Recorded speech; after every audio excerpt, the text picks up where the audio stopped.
Mac and cheese night, huh? That's what I'm talking about.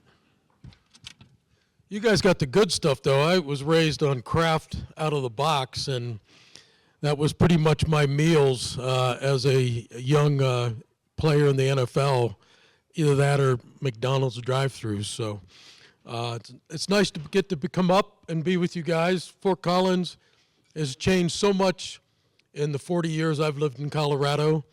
The facilities are fantastic. I heard you have a Rambassador. That's pretty nice. You guys are familiar with that, I hope.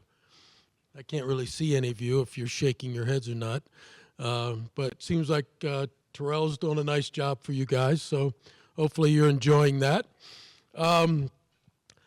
Give you a little brief background on my career, my kind of journey. You know, I was talked into going out for football my senior year in high school. We didn't have soccer where I grew up in northeastern Ohio, and you either played football or you watched it. I got two guys talked me into going out, and I thought, well, it's my last year of high school. I'm not going to college. I'll probably go to work for my dad, and that was that. And so I went out as a punter, and they said, could you kick? I'm like, I don't know. I can try. I played kickball, you know, growing up. I went out my first game against Canfield. I had a 57-yard punt. The guy caught it running backwards, turned around, and ran it back for a touchdown. So that was my introduction to football. But I liked it enough, even though we were a very bad team. We won one game that year. That decision changed the course of my life. I decided I wanted to keep trying, so I ended up walking on at the University of Cincinnati as a punter. Hopefully some of you know the difference between punting and kicking, but as a punter, they kept me and another buddy of mine, and you know, no decal on the helmet, the crappiest clothes as a walk-on, uniform-wise, but I had that determination. Well, spring ball my freshman year, they said, look, we have enough punters. We want you just to kick. And I'm like, okay, I really don't know that much about kicking. They didn't have kicking clinics in those days. So I'd seen a guy kicking at Texas A&M, Tony Franklin, and he kicked without a shoe on. And I thought, why not? I mean, I'm desperate, right? I don't have very good shoes anyway. And what I discovered real quick was when I hit it good, it went really far. And when I did it bad, or I kicked it bad, it hurt. So it taught me to concentrate really quick. Ended up doing kickoffs my sophomore and junior year. My senior year, they finally put me on scholarship. Did field goals, extra points. They promised me a fifth year. When you only win 2 games and you lose 9 2 years in a row, they usually get rid of the coaching staff, fired the coaching staff. All of a sudden, they're like, you don't have a fifth year. You played JV games your freshman year. I'm like, excuse me? What? What am I supposed to do? I'm like, I was still hungry. I didn't feel like I, really had established myself yet. So my agent, he called a friend of his who was the head coach at the Houston Oilers. You guys probably don't know the Houston Oilers either. But the Houston Oilers used to have a team. They became the Tennessee Titans. I could use that as trivia for some of you. Went down to Houston, lasted 3 weeks, got the knock on the door at 7 a.m. Rich, bring your playbook down to room 104. Still remember the room. And by that afternoon, I was back in Ohio. Wrote letters to all the teams in the NFL for 1982. Denver, the only year they ever did it, they had an open free agent camp. Anybody who wanted to try out could try out. May 8th, 1982, 476 guys show up with the dreams of making an NFL team, 75 kickers. They held the kickers out until noon. They tried out all the other positions. They bring the kickers in, and they're like, look, we're behind schedule. You get 2 kicks from 20, 30, 40, and 50 yards. I'm like, I've been training. I paid my own way to come out to Denver. I mean, this is it. Went out. It's probably as good as I kicked, ever that day. And the old practice facility at 58th and I-25 was kicking them over the net onto a roof of a warehouse. And the special teams coach came over and said, hey, 192, what's your name? Like, who are you? And so they ended up signing me out of that camp. I begged them, and they finally gave me a $500 signing bonus. First contract was $35,000. That was a lot of money in 1982. And I was thinking, I don't know how I could ever spend that much money.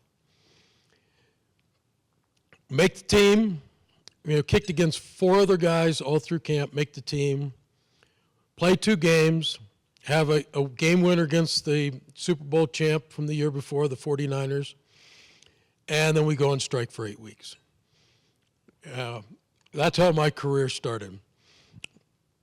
The barefoot thing, when I look at it today, I can really, I have an appreciation for it more than ever, because you think about how many kickers have come through the NFL through the years, right? Lots. I meet people all the time through my different careers and business, and it's interesting how if someone says, hey, I want you to meet this guy, this is Rich Karlis, and they're like, oh, hi, nice to meet you. And then they'll say, he was the barefoot kicker for the Broncos. Oh, I remember him, right?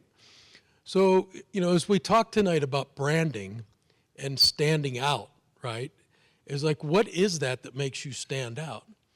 That crazy decision my senior year in high school and then my freshman year in college to try something different, because I was so desperate, and I wasn't afraid because I didn't know what I should be afraid of.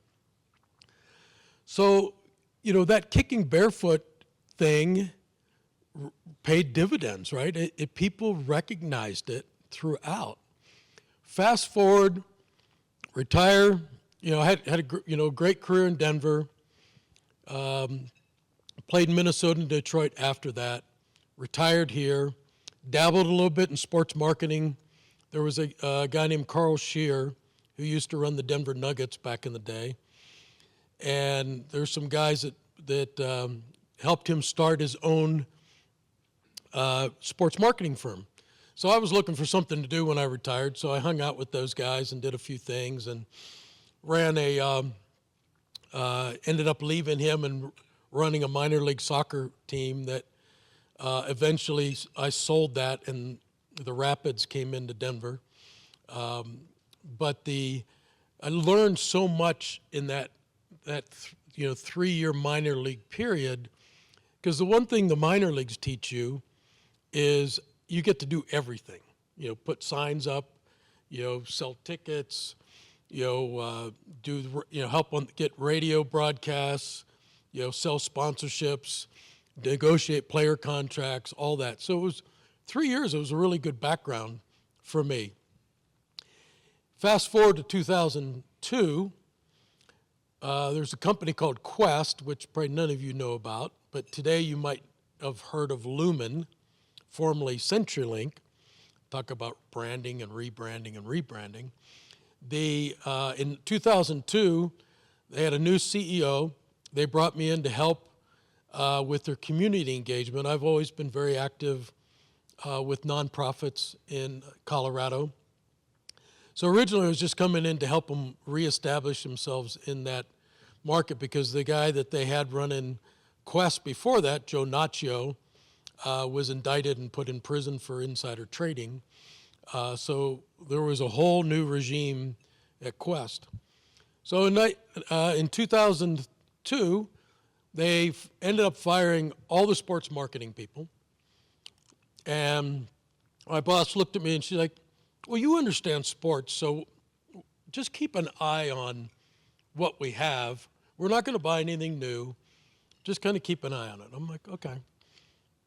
5 months later, I'm buying the naming rights of what was the Arena and Convention Center in Omaha. And a year after that, I was buying the naming rights for what was Qwest Field, CenturyLink Field, now Lumen Field in Seattle with the Seattle Seahawks. Crazy turn of events, right? But through all that, the one thing I really learned about, for a company like that does telecommunications, it's a lot like insurance, it's a lot like banking, that you don't switch and buy those services every day. So how do you stay top of mind with a consumer or a business if they're not buying those services every day, right? So usually what we discovered is you switch providers if you were so angry about your bill and your service, or you were moving. So how could we stay top of mind? So when I started building these massive sponsorships for Qwest at the time, originally that first naming rights deal was only $4 million a year in Seattle. It's now about $8.5 million, 20 years later. Was how do I move the needle for the whole business? How do I, when you look at a company that big, you have consumer business, you have small business, you have mid-sized business, you have enterprise, you have federal, you have state and local government business, then you have your community side, your employee engagement side. How can I build something within those sponsorships to benefit, each of those organizations? Because then they were going to be a lot more supportive of what I was trying to do, which was try to invest in the best sports brand in each market. In Seattle, it was the Seahawks. In Denver, it was the Broncos. In Phoenix, it was, at that time, was the Phoenix Suns. In Minnesota, it was the Vikings, the Minnesota Twins. So how to build those and kind of move the needle, and then incorporated all the research so that we would do a blind survey with fans.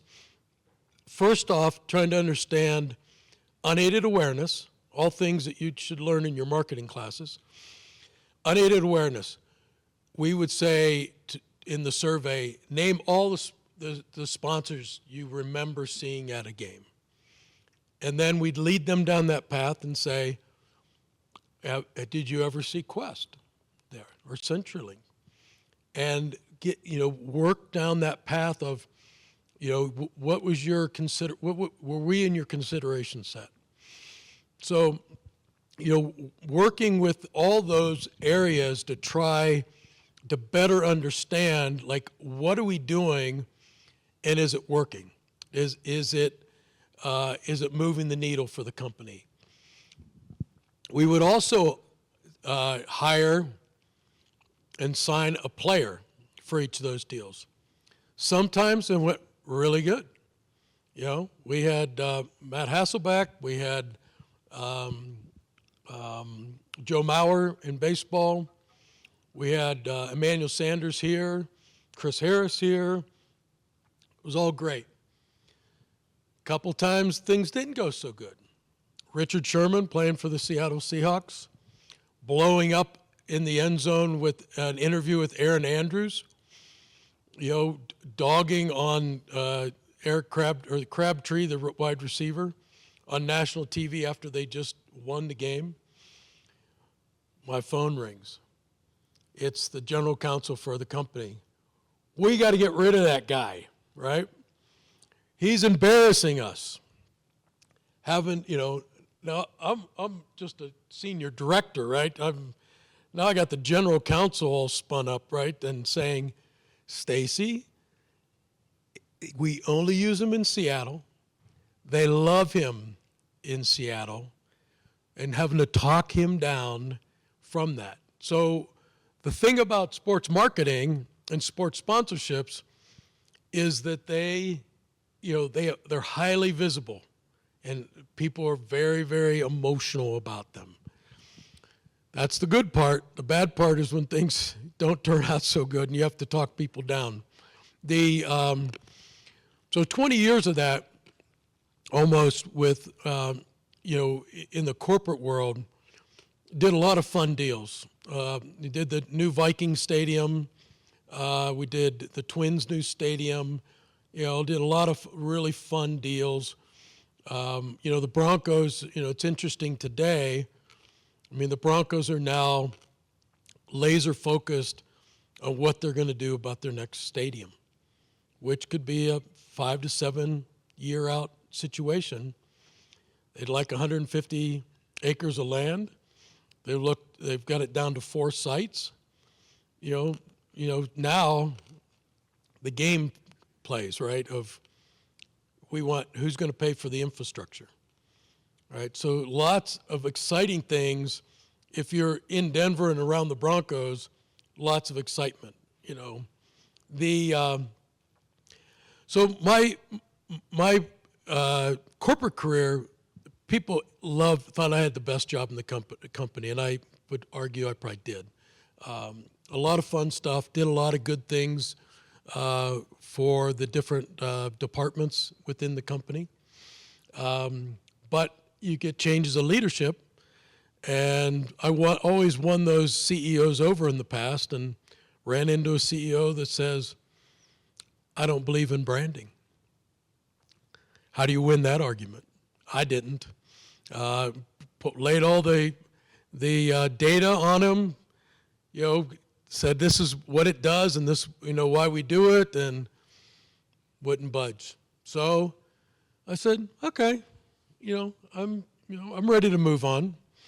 So I moved on, and I was dabbling in we have a nice little piece of property in Parker, Colorado, and I was like, what am I going to do next? I believe that you're never too old to learn something new. So at like 61 years old, I tackled some projects for my niece that wanted some stuff built, and I wanted some stuff built for the house. So I taught myself how to build a table, taught myself how to build a Lazy Susan for her, and all of a sudden she's like, you ought to have a website. I'm like, I don't know how to build a website. Like, just try, I'm like, okay. So I built a website. I'm like, well, I got to have a name for my company. What am I going to call my company? And, at one point I thought, well, I'll just do Barefoot Woodworking.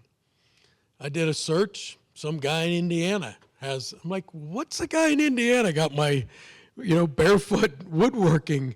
So then I got to spend some time with some buddies of mine and that I'd done a lot of charity stuff with. And I'm like, hey, you guys got any ideas? And so I came back to them. I'm like, why wouldn't I play off of what I did and call it Barefoot Bronco? And so I launched Barefoot Bronco Woodworking. The name's way too long. I only use my Facebook and LinkedIn accounts. Now, I have a pretty big LinkedIn account, as you can imagine. And all of a sudden, I got orders. And now I'm like, I got to learn how to build all this stuff, right? And, you can't be afraid to try new things. And this last year, I had my best year ever. The Denver Broncos bought a ton of stuff from me. I built a football-shaped board for them, and Carrie Penner, the owner, had me put the visiting team logo on it, and they put it in the visiting owner's box as a gift. Pretty cool stuff, right? I mean, I'm like, okay. And, there's a restaurant in New York City that found me, bought 32 walnut Lazy Susans, and it's a Korean barbecue restaurant. I didn't know any. I'm like, all I care about is the guy pays his bill, right? That's a lot of money. And so my wife starts researching this guy, and she's like, his wife's godmother is Vera Wang. Now, do you guys know who Vera Wang is? Guys don't, do they? I didn't know who they were. I bet you the girls know, huh? Yeah? Pretty famous gal, designer gal, right? That's who she is. Anyway, it was featured in Wine Spectator magazine. And so my marketing, I stink at social media. I am, at my age, I'm just terrible at it. But I've had to rely so heavily on word of mouth and my relationships through the years that people come out of the woodwork and say, hey, can you build me 5 boards for some clients? Can you, Susie Wargen, who's big CSU alum up here, is a realtor. In the last 3 years, she's bought 70 boards from me to give as closing gifts to her clients. And so it's all those relationships, reaching out, developing those relationships. And then, of course, you got to build a good product. You can't be sending junk out. So for me, it comes back to that whole Barefoot thing, right? I mean, it worked. And that's how people will always remember me.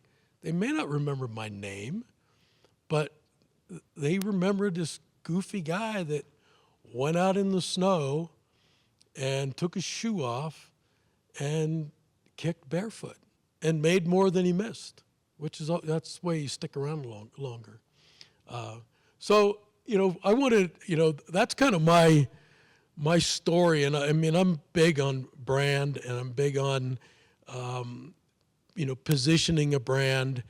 And, the one quick story about Omaha is we bought this naming rights deal in Omaha, but the company wasn't willing to invest capital in that market to improve our service, our high-speed internet. They had a analog TV product at that time in the early 2000s. So I was always puzzled because it's like, why are we spending all this money on a naming rights deal, but we're not backing it up with good product? And I thought Omaha was, for me, it was a beautiful, building and did a lot of good stuff there. But from a brand standpoint, I didn't think we backed up the brand at all. In Seattle, we spend a lot more in capital to improve our products and services up there. The other thing that Seattle did is the business group, the B2B group, didn't advertise. They didn't have a budget to do any marketing advertising. What I would hear, though, is that, say, Washington would play Seattle, up in Seattle, our sales guys in Washington say, man, we've gotten so many comments about, at that time, Questfield, it gives us legitimacy in the market, because people go, that don't know Quest, they're like, well, you must be a legitimate company. You have an NFL naming rights deal. So those somewhat unintended consequences, right? I mean, it gave us coverage in those markets where we didn't have a consumer presence. We only had a B2B presence, but it gave those sales guys, legitimacy in their market and really helped them a lot. So, some of those kind of unintended consequences of doing a deal like that, one of the additional benefits, I guess. So you're a real quiet group. I'm hoping that someone will have maybe some legit questions for me, or you're all in a coma from eating all that mac and cheese, which could happen. The other thing for me, big on community, the best advice my agent ever gave me was get involved in your community. You have the brand of the Broncos behind you, so use that and try to make a difference in your community. And I had two instances with sisters that had been through some domestic violence situations. And so I ended up finding an organization called Family Tree in Denver in 1984 and started a program called Points for People where I got people to donate for every field goal I made, and really tried to raise the awareness of domestic violence in our community. In 1984, and you guys won't be able to relate to this, but people didn't talk about that topic. It was like behind closed doors stuff. So here's an NFL guy coming out and talking openly about it. We raised a couple $1 million for Family Tree and its programs. The Broncos were great supporters of it, but that program lasted well beyond my career, and to this day I stay involved with them. And I think that I'm a big believer that if I want my community to be a great place to live, I need to invest my time and my monies in it. So, I've done service to the YMCA of Metro Denver, and I'm currently just rolling off the board chair of an organization called the National Sports Center for the Disabled, which operates out of Winter Park. Been around that program for about 40 years. So I really encouraged you, if you haven't thought about, and I know as young people you don't always think about community service, but it's a great way for you to give back, but it's also the people I got to meet through that are people that I maintain relationships with even today. So it's another opportunity for you to meet people, get to know people, and make a connection in your community. So that's my pitch on community involvement. Does anyone have any questions? Sir. I was going to ask real quick, with the Barefoot Bronco, is it just solely you working on these projects, or do you have a team behind you in that endeavor? It's just me. So if and sometimes I'll get it, like I'm working on an order of 24 right now for a member guest, like plaque for this summer. So if I have to, I'll just work 7 days a week. I mean, I have a great shop in the back of the property, and but I do have the guys that I met in 1984, an organization called Star West Productions. They designed my logo. They are teaching me how, this is my first foray. I'm getting ready to launch some YouTube videos on building boards, which is a little scary. But we just shot a bunch of footage. So I got a learning curve there. So we'll see. I'm a big believer that you can't be afraid to try. And like, we can always learn new stuff. Try new things. And I mean, this thing is like blown me away, how successful it's been with just an idea, right? I was like, what am I going to do? I'm done with corporate. Yes? What kind of advice do you have for somebody that's trying to break into the sports marketing industry, and specifically like Major League Sports? I think the tough thing with breaking into Major League Sports, the thing I don't like about it is, well, it depends on the organization. Sometimes they're unpaid internships, and they work you to death, and they make you sell tickets. I don't like that about it. But it's kind of their kind of proving ground. Like, can they, it's like probably like if you're an engineering student, they put you through all the calculus classes and make you quit, right? And go into econ like I did. I think the minor leagues you can learn a lot in the minor leagues because they're not as well staffed. So you get a little taste of everything. I think introductions, it was interesting. The Broncos, I was having lunch with one of their VPs of sales, sponsorship sales, and we were talking about hiring. And he said the Walton Penners, they're not allowed to use recruiters.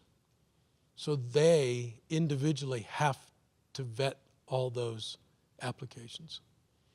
which is kind of good, but let's face it, the reality is if you're looking for a specific job there, and let's say one of the guys, is the hiring manager, if I call Derek and say, hey, you got to give a little extra look at so-and-so. I think, I've spent a little time with them. I think they have, because I'll have coffee with, I had coffee with a young person yesterday who's looking to get in, and I want to vet them, because if I'm recommending them, I'm putting my reputation on the line with those guys. And if I bring them candidates that are duds, right, they're not going to take my calls anymore. So I think things like that help, but it is such a sexy field that everybody wants in it, and they'll go in it and not make any money in it for a long time because they're enamored with it, right? I think baseball is probably, I see a lot of people leave baseball and go to like football because, you got 81 home games, and like if you work for the Rockies, you got to be at those games, right? I mean, you have no life. Where like the Broncos, you got 10 games, right? So from a life balance, I'd rather do football. But once again, I think the minor leagues, like the Eagles down the road here. I mean, that's a great organization. I mean, they've just won over Northern Colorado. So I mean, I know you probably would love for me to give you an easy answer, but there's just there just isn't. It's you can play the game of carpet bombing them with resumes, or you can work with someone to help you get that personal introduction.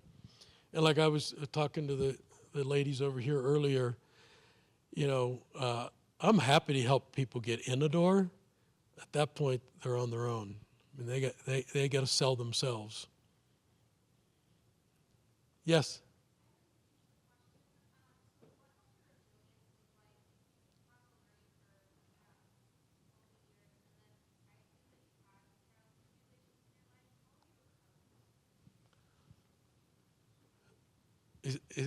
Can you give me the first part of that? He's going to give you a mic. Thank you. My first question was, what has your resilience to the learning curve look like over the years? I think ignorance is bliss sometimes. I had a friend of mine, when we were in college, who said, hey, Rich, be realistic. You're never going to play in the NFL. It's like, hey, thanks, right? I guess I wasn't smart enough to know that the odds were so great. I was just so determined. And, the situation in Denver turned out to be perfect for me. It wasn't good in Houston. They had a established kicker. They weren't going to get rid of him. The kicker for the Broncos at the time here he was kind of in the doghouse with Dan Reeves, the head coach, so over a contract dispute. So, but I wasn't their first choice. They had two guys in camp. That's when Dan would bring 150 guys to camp, and we had 5 kickers in camp, and they charted kicks every single day. You were charted, and they had 2 guys that were drafted the year before in camp. Rex Robinson out of the University of Georgia that went to the Bengals, and Alan Duncan from the University of Tennessee that had gone to the Eagles. And so I was like 5th on the depth chart when we came in. We had a scrimmage at Jackson Field. Our training camp was in Greeley, and we had a scrimmage after, I don't know, a couple weeks. And at the end of the scrimmage, they said, you all get three kicks. Rex gets up, kicks all 3 of his into the line of scrimmage. Terrible. Alan gets up, he makes a couple. I make all 3 of mine. The other guy, the vet didn't kick, and one of the other guys from New Mexico, he just did okay. So we go to, that's when the Rams were playing in Anaheim. We played Anaheim in a preseason game in 1982. I had my first field goal in an NFL game, 40-yarder. I hit it really good, and it just missed on the outside of the left upright. No good. The Broncos did their cuts on Monday at breakfast. So this is Saturday. So you sweat it all weekend. Then you go to breakfast at training table, and like Stan Jones, they called the Turk, he handled the cuts. And Stan, you're thinking, like, how can I get out of here without Stan seeing me? Because I'm sure I'm gone now. And I'm starting to walk out, and Stan said, "Hey, Rich." I'm like, "Oh, man." "Yeah, Coach." He's like, "Don't worry, you're just fine. Just hang in there." So I went back to the dorm, called my parents. I'm like, "If you want to see me kick in the NFL, you better come out next week for the preseason game."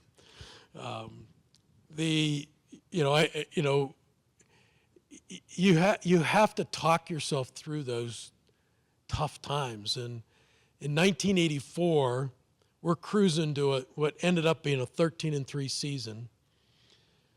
I have a short field goal to tie the game against the Seahawks in Denver. Easy field goal, 25 yards or something. Totally easy. Hit it, hits the right upright, doink, miss. We lose the game. I didn't sleep. I was up all night. Go to Kansas City the next week. Need a field goal to tie it. Hit this beautiful kick. And at Arrowhead, there's always that real strong at the one end, a right to left wind. That thing was about a 43-yarder, pretty, and it starts to tail. Hits the left upright. We lose the game. Drew Litton, who I don't know if you guys know who Drew Litton is, he's a cartoonist that became very famous because of me, unfortunately. He drew a cartoon of me standing in a football stadium, and the goalposts looked like this, like a fork. And I opened the newspaper that day, and I had to laugh because I'm like, he is so in my head right now. Because that's what it felt like. It was like no matter what I did, I was hitting these uprights. And people came out the next game and cheered my warm-ups. That's how bad it got. There was a restaurant in Lakewood that put on their marquee, "Rich Karlis doesn't eat here." Great, huh? Feeling the love, right? But taking something bad into something good, on my steering committee for Points for People, there's a lady named Sue Hawk who worked for a PR agency, and she came up with this idea to go to all the restaurants. But Denver used to have 2 newspapers, Rocky Mountain News and Denver Post. She went to all the newspapers, and then they did a deal with a bunch of restaurants in Denver, and they turned it into a fundraiser for my Points for People program. And the newspaper listed all the restaurants that signed up, and it said, "Rich Karlis, pay no attention to our no shoes, no service sign. You can eat at our restaurants anytime." So took something like totally negative and turned it into something positive that benefited a really important charity. But I'm not going to tell you, a lot of stress, a lot of sleepless nights, and usually the gamblers are the people that are the angriest at you because they're sure you did it on purpose. Other questions? Did I answer both those? Okay. Nobody? So my greatest highlight in my career for a kid that was out of a small town was, it used to be a big deal if you got on the cover of Sports Illustrated. I don't know if it's as big a deal anymore, but for me, after the kick and the drive game in 1987, most of you, if you remember, it's because of John Elway, but the game ended on a field goal in overtime. And ending up on the cover of Sports Illustrated was over the Cleveland Browns, I might add, who, when I grew up, I mean, the Browns were it where I grew up. And we got, back in those days, people could call and hang up, call your home and leave prank calls and stuff. And people in Ohio to this day, they're not happy with me. They hate Elway. But my mom got such a thrill out of all those prank phone calls, and she would hang that Bronco flag in front of the house every Sunday. I mean, my mom was a huge sports fan. So, but, for a kid that was a walk-on, really didn't have much going on coming out of high school, that one decision, right, of saying, I'm going to take a shot, I'm going to try, and it's changed my whole life. And I get to live here in Colorado, and I don't think it gets better than that. So thank you.